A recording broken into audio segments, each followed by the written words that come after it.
malɛ and butulok niri ka sang chat ka nama ka tiang wa ka nei ka war ka nei kokien ka shangdar ka nei kokien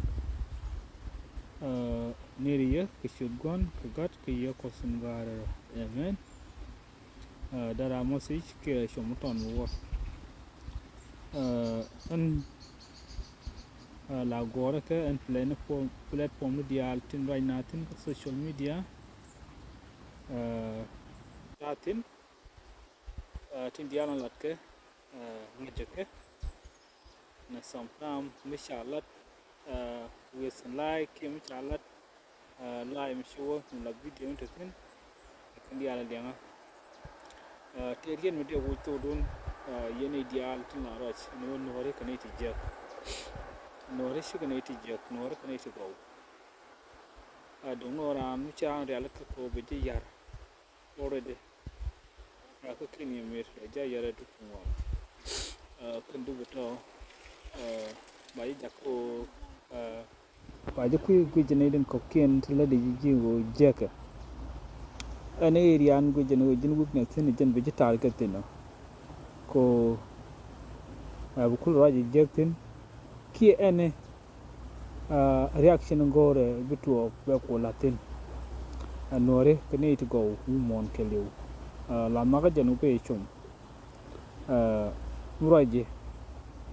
chura kular mete mlade mi je ka kunora ni nyew jinor kamala da mungo a prodigal ka kondial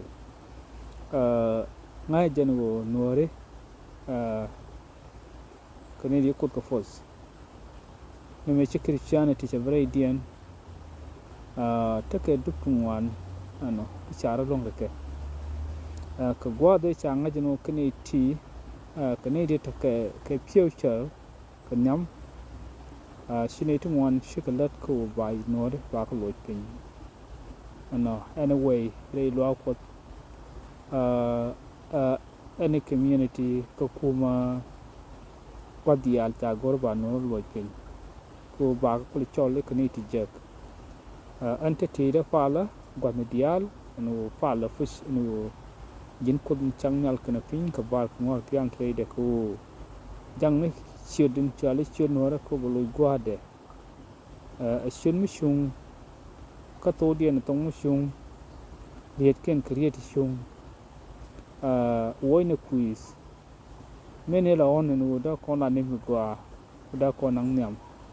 mene ko da ka chong kam ni kon re ko ni kon re gan kon re man kon re ko tin dial tin cha kon jak mene ko da ka chong ande shong anda moro ni John Boss vlog siloite kunyal te kel ki Jesus amen.